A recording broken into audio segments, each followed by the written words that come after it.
नमस्कार मित्रों, आप सभी लोगों का आपका यूट्यूब चैनल मैं भारत हूँ पर स्वागत है। मैं भारत हूँ जो कि ऋषियों की भूमि या वीरों का देश है। आज इस 47वीं कड़ी में ऋषि मुनि वे महान आत्माएं के अंतर्गत ऋषि चरक का सुश्रुत आयुर्वेद और शल्य चिकित्सा के जो पितामह हैं और उनके बारे में बातचीत होगी। भारत की यात्रा पे चलते चलते हम लोग इनकी कथा सुनेंगे, ऋषि चरक और सुश्रुत के बारे में, जो कि आयुर्वेद और शल्य चिकित्सा के बहुत बड़े ज्ञाता थे। तो चलिए शुरू करते हैं। भारतीय चिकित्सा विज्ञान का हृदय आयुर्वेद दो महान आद्याचार्यों के नामों से आज भी दिल धड़कता है। चरक आयुर्वेद अंतर चिकित्सा के महान सूत्रधार और सुश्रुत शल्य चिकित्सा के आद्य शिल्पी। दोनों न केवल चिकित्सीय ज्ञान के विकासकों में थे, बल्कि चिकित्सा नीति, शिक्षा और मानव कल्याण के दार्शनिक भी थे। आइए उनके जीवन, सिद्धांत, योगदान और विरासत को एक एक करके गहराई से देखते हैं। पहले महर्षि चरक के बारे में जानते हैं, जो आयुर्वेद के वैद्य राज रहे हैं। चरक परंपरा में चरक संहिता को आयुर्वेद के वे प्रमुख विचारक माना जाता है। उनको, जिन्होंने काय चिकित्सा, इंटरनल मेडिसिन और आयुर्वेद के सिद्धांतों को व्यवस्थित रूप दिया। इनके मुख्य ग्रंथ है चरक संहिता, आयुर्वेद का एक मौलिक ग्रंथ जिसमें रोग विज्ञान, निदान, रस, भोजन, औषधि निर्माण, जीवन शैली, दैनंदिन नियम, रोग निवारण और चिकित्सा नैतिकता विस्तार से बताई गई है। त्रिदोष सिद्धांत आयुर्वेद त्रिदोष सिद्धांत पर चलता है। वात, पित्त और कफ शरीर के क्रियात्मक सिद्धांत, रोग उत्पत्ति और उपचार का आधार। चरक ने इनको न केवल वर्णित किया, बल्कि जीवन शैली, आहार और औषधियों के साथ संतुलन तरीके बताए। अग्नि पाचन शक्ति की भूमिका में अग्नि को स्वास्थ्य का केंद्र माना जाता है। पाचन क्षमता बिगड़े तो रोग उत्पन्न होते हैं।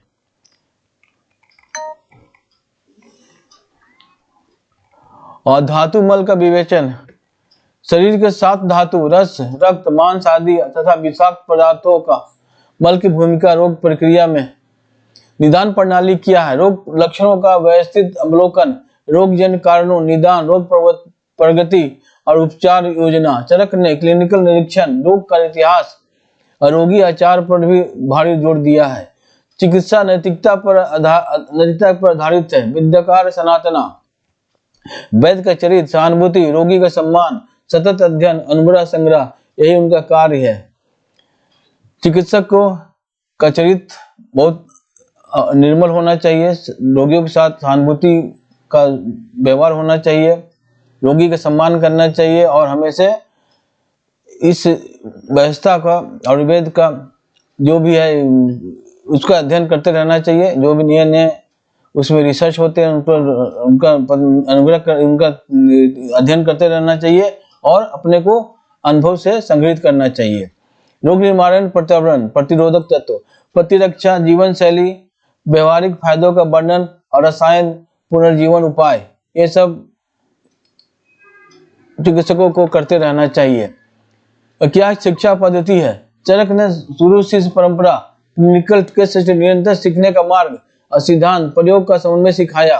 उनका तरीका समेकित, दार्शनिक, व्यवहारिक था। दूसरे हैं महर्षि सुश्रुत, ये शल्य चिकित्सा के आचार्य थे। शल्य चिकित्सा सर्जरी के सुश्रुत को प्राचीन भारत का प्रथम शल्य विशेषज्ञ माना जाता है। उनकी प्रणाली ने शल्य, सर्जरी, सलाह का प्रयोग, उपकरण निर्माण और सृजनात्मक शल्य शिक्षा को व्यवस्थित किया। इनके मुख्य ग्रंथ है सुश्रुत संहिता, शल्य शास्त्र का प्राण, जिसमें शल्य प्रकार, शल्य उपकरण, शरीर रचना, शरीर विवरण, घाव चिकित्सा, हड्डियों का प्रबंधन और प्लास्टिक पुनर्निर्माण तकनीकों का विवरण है। इन लोगों के प्रमुख विचार योगदान क्या क्या रहे हैं? शल्य शास्त्र का व्यवस्थित स्वरूप, शल्य को अलग अलग श्रेणियों में बांटा गया। कट, छेदन, स्क्रैपिंग, निक्षेप, व्याख्या आदि तकनीकी का विकल्प बताए गए हैं। सर्जिकल उपकरणों की सूची या विनिर्देश स्थापित किए गए हैं। सुश्रुत ने विभिन्न प्रकार के उपकरणों का उल्लेख किया है। छुड़ियां, शल्य सब, चिमटी प्रकार, छुरी, झाड़ने वाले औजार आदि और उनके उपयोग का संकेत दिया। परिस्थितिगत कई स्रोतों में 101 उपकरण और 300 प्रकार के शल्य कर्म का संकेत मिलता है। राइनोप्लास्टी और प्लास्टिक सर्जरी प्रसिद्ध है। सुश्रुत की नाक निर्माण विधि, फोरहेड त्वचा फुलेप से नाक पुनर्निर्माण, मध्यकालीन व आधुनिक युग में भी इसका प्रभाव देखा गया है। शरीर रचना विच्छेदन, सुश्रुत ने शरीर की रचना का विस्तृत वर्णन दिया और सब विच्छेदन का सुझाव दिया। यह शल्य विद्या का बहुत बड़ा कदम था। घाव प्रबंधन, टिटनेस, हड्डी रोग, गठिया और रेडिकल उपचार, जटिल घाव, फ्रैक्चर बंधन और उपचार, उच्छेदन के बाद टीके, स्यूचर और रंग ढंग का सिद्धांत वर्णित है। इसमें परीक्षण का पद्धति भी बताया गया है। शिशु को पहले असली अभ्यास से पूर्व सब्जियों, त्वचा प्रयोग या सब अभ्यास पर परीक्षित करने का प्रावधान दिया गया है। शल्य विद्यालयों का भी उल्लेख मिलता है। एनेस्थीसिया और रोगी तैयारी का भी वर्णन है। सुश्रुत ने रोगी तैयारी, उपयुक्त आहार और कुछ मुद्राओं, प्राकृतिक संयोजनों का उल्लेख किया है। आधुनिक शब्दों में संज्ञाहरण सीडेटिव प्रभाव पर ध्यान है। ये ऐतिहासिक चिकित्सीय प्रयोग थे, न कि आज का आधुनिक एनेस्थीसिया। अब नैतिक और शिक्षा क्या मिलता है इसमें? सुश्रुत ने प्रशिक्षण, परीक्षा प्रक्रिया, गुरु आदेश और शल्य के नैतिक नियमों पर बल दिया। किसी प्रशिक्षक की कठोर परीक्षा के बिना शल्य करने की अनुमति नहीं दी। चरक बनाम सुश्रुत, समन्वय व परस्परता का अनोखा संयोग। चरक आयुर्वेद का औपचारिक, दार्शनिक व आंतरिक चिकित्सा आधार, रोग समझ, औषधि चयन, जीवन शैली और प्रतिरक्षा। सुश्रुत थे व्यवहारिक शल्य विद्या का व्यवस्थित शिल्पी, शल्य उपकरण, शल्य चिकित्सा तकनीक और शरीर रचना। चरक जो थे वो रोग की समझ रखते थे, औषधि का चयन करते थे, ये फिजिशियन थे। जीवन शैली और प्रतिरक्षा कैसे किया जाए उस पर उनका महारत हासिल था। और सुश्रुत जो थे वो सर्जन थे, वो सर्जरी करने में, मतलब शल्य चिकित्सा में महारत हासिल था। उनको शल्य उपकरण को बहुत अच्छी जानकारी थी और शरीर रचना के भी। दोनों मिलकर आयुर्वेद के 8 अंग, अष्टांग, काय चिकित्सा, शल्य, शालाक्य, नेत्र या श्रवण, बाल रोग, भेषज, विष ऊर्जा आदि को समग्र बनाते हैं।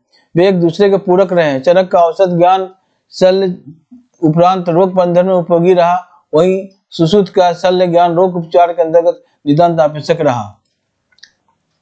क्या क्या सिखाया गया? चिकित्सा पद्धति का स्वरूप, रोग का अवलोकन, न केवल लक्षणों बल्कि रोगों का वातावरण, आहार, ऋतुचर्या, जीवन रूप का परीक्षण, निदान स्थान, रोग कारक, पाचन क्षमता, धातु अवस्था का मिलाकर उपचार योजना, उपचार, आहार विहार, शुद्धि क्रियाएं, पंचकर्म आज भी किए जाते हैं, औषधि रहस्य तथा जहां आवश्यक शल्य, नैतिकता, वैद्य चरित्र, सतर्कता, रोगी के साथ सहानुभूति और शिक्षा, सारता। चरक ने रोग तत्व को समझाया, शरत ने उस समझ के आधार पर शरीर को वैदिक शिल्प में परिवर्तित, मरम्मत करने की सलाह दी।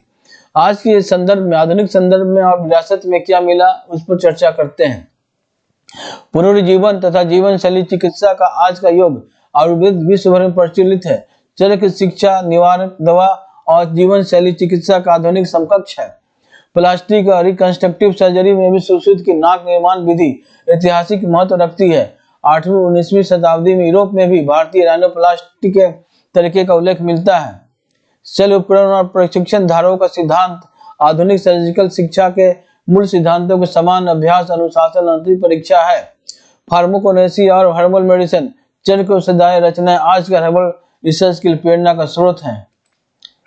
बहुत सी सावधानी बरतनी चाहिए ऐतिहासिक बनाम आधुनिक अभ्यास में।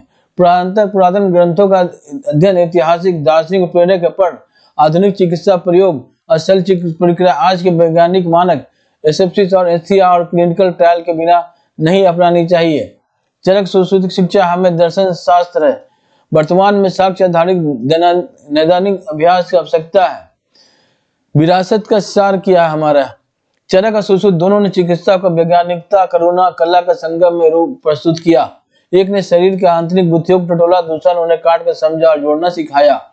उनके सूत्र आज ही बताते हैं कि रोग का कारण समझो, रोगी को देखो और करुणा व कौशल के साथ कार्य करो। चरक संहिता, सुश्रुत संहिता से प्रमुख श्लोकों के हिंदी अनुवाद और टीका से हम लोग को बहुत जानकारी मिलती है। पहला चरक संहिता से श्लोक, क्या क्या श्लोक है कुछ उनका देखते हैं। पहला श्लोक है, वात पित्त कफास्त्रो दोषा समग्र वस्थिता शरीरम धर्म आरोग्यम जीवनम चानो पालयन्ति। इसका अर्थ है वात पित्त और कफ, ये तीनों दोष जब संतुलित रहते हैं तो शरीर स्वस्थ रहता है और जीवन का पालन होता है।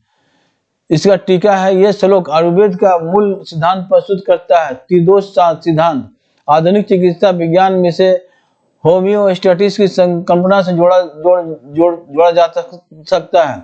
जब शरीर की ऊर्जा संतुलन प्रणाली चयापचय तंत्रिका नियंत्रण व द्रव्य संतुलन सुरक्षित रहती है तो रोग उत्पन्न नहीं होता। दूसरा श्लोक है आहार संभवो वृत्ति आहार संभव प्रजा सत्यमेतना संशय। इसका अर्थ है, अनुवाद है, आहार से जीवन की वृत्ति है, आहार से संस्कृति का निर्माण है, इसमें तनिक भी संशय नहीं है। चरक यह कठिन आधुनिक न्यूट्रिशन साइंस से मेल खाता है, जहां आज संतुलित आहार सूक्ष्म पोषक तत्व और निवारक स्वास्थ्य देखभाल के महत्व को वैज्ञानिक प्रमाणित करते हैं। सुश्रुत संहिता से श्लोक क्या क्या है सो उस पर अवलोकन करते हैं। पहला श्लोक शस्त्र कर्म प्रधाना ही चिकित्सा त्रिविधा स्मृता भेषजम क्षार कर्म च शस्त्र कर्म तथा परम। इसका मतलब है चिकित्सा के 3 प्रमुख साधन है, औषधि, क्षार कर्म यानी क्षारोपचार और शस्त्र कर्म यानी सर्जरी। इनमें शस्त्र कर्म सर्वोपरि है। सुश्रुत यहाँ सर्जरी के महत्व बताते हैं। आधुनिक शल्य चिकित्सा विज्ञान की इन्हीं सिद्धांतों पर रखी गई है।